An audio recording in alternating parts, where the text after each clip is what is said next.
देखिए, ये हमारा जो धरना है कल 29 नवंबर 2022 सुबह 10 बजे का धरना है डीडीसीए में।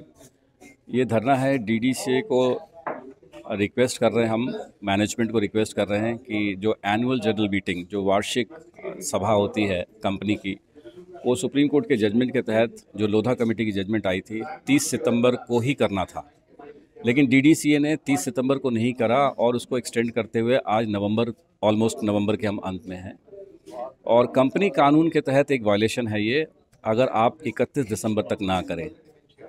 अब हालात ये बन चुके हैं कि डीडीसीए अगर 31 दिसंबर तक एजीएम करना चाहे तो उसको कुछ नहीं तो 40 दिन का टाइम चाहिए होता है, और सुप्रीम कोर्ट की जो डायरेक्शंस है उसमें है कि 30 दिन से पहले आपको एक इलेक्शन ऑफिसर भी अपॉइंट करना पड़ता है।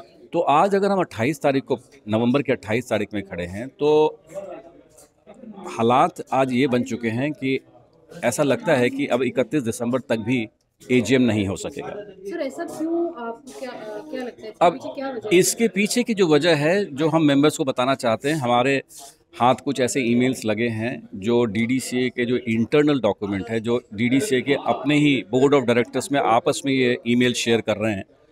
जो डीडीसी के सेक्रेटरी ने एक ईमेल शेयर करी है अपने board of directors, fellow directors को, जिसके अंदर उन्होंने उजागर किया है कि अकाउंट सेटल नहीं हो रहा है बिकॉज कि वहाँ 36 करोड़ के टेंडर का एक घपले का एक सामने आया है, और एक 25 लाख रुपए के पेटीएम का कोई टिकट परचेज करने का ऑफिस बेरर किसी ने परचेज किया है, वो वजह है कि वो अकाउंट सेटल नहीं हो पाया है। सर, वो पेटीएम वाला जो बता रहे थे उसके बारे में विस्तार से बताइए। देखिए, पेटीएम ने डीडीसी के बिहाफ पे, डीडीसी ने पेटीएम को ठेका दिया था कि वो टिकट जो सेल करेगी वो पेटीएम करेगी, टिकट सेल। डीडीसी का इसमें कोई लेना देना नहीं था।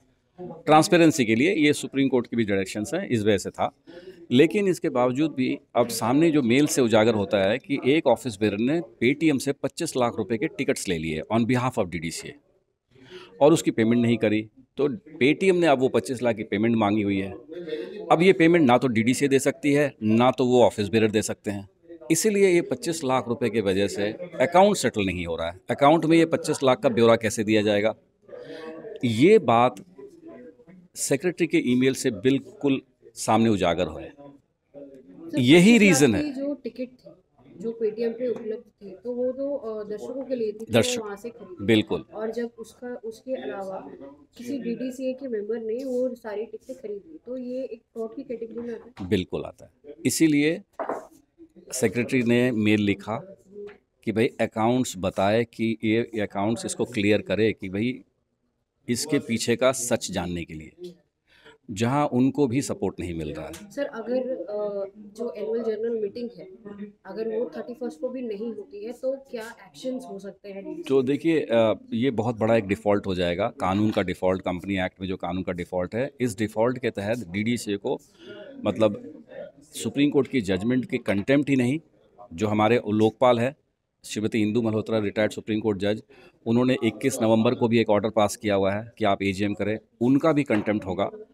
और सबसे बड़ी बात है, अगर कोई मामला ये सुप्रीम कोर्ट तक उनके संज्ञान में आती है सुप्रीम कोर्ट की, तो यहाँ पे बाकी स्पोर्ट्स एसोसिएशन में जो अभी हालात चल रहे थे पीछे, एडमिनिस्ट्रेटर जो बैठाने का, जैसे हॉकी इंडिया में एडमिनिस्ट्रेटर बैठे, इंडियन ओलंपिक एसोसिएशन में बैठे, ऑल इंडिया फुटबॉल फेडरेशन, तो कहीं अगला नंबर कहीं डीडीसीए का ना आ जाए। इसलिए हम ये चाहते हैं कि भाई डीडीसीए इस तरह की वायलेशन कानून की ना करे, क्योंकि अब कोर्टों का रवैया बड़ा सख्त है और इसका नुकसान मेंबरों को ही होगा। अगर आप कुछ कहना चाहेंगे? देखिए, मैं तो ये बोलना चाहता हूँ कि कानून को बिल्कुल मानना चाहिए। मतलब आप जो न्याय प्रक्रिया है, न्याय प्रक्रिया के साथ खिलवाड़ नहीं करिए, क्योंकि as a cricket body, cricket सर्वोपरि है। वहाँ पे क्रिकेट अगर आपने सही तरीके से चलाना है तो कानून को जरूर मानना होगा। अगर कानून नहीं मानेंगे, धरने के बारे में बताना चाहिए। हाँ, धरना इसलिए है कि मेंबर्स को हम ये थोड़ा अवेयर करना चाहते हैं कि एग्जैक्टली, क्योंकि 4200 मेंबर हैं, उनको पता नहीं चलता है, ये एक बंद दरवाजे की तरह की कंपनी है, तो उन तक बात पहुंचती नहीं है, उनको कुछ अवेयरनेस नहीं है। तो इसलिए हम धरने के थ्रू उन तक बात पहुंचाना चाहते हैं कि एग्जैक्टली हुआ क्या यहाँ पे, क्यों एजीएम नहीं हुआ है। Thank you. Thank you.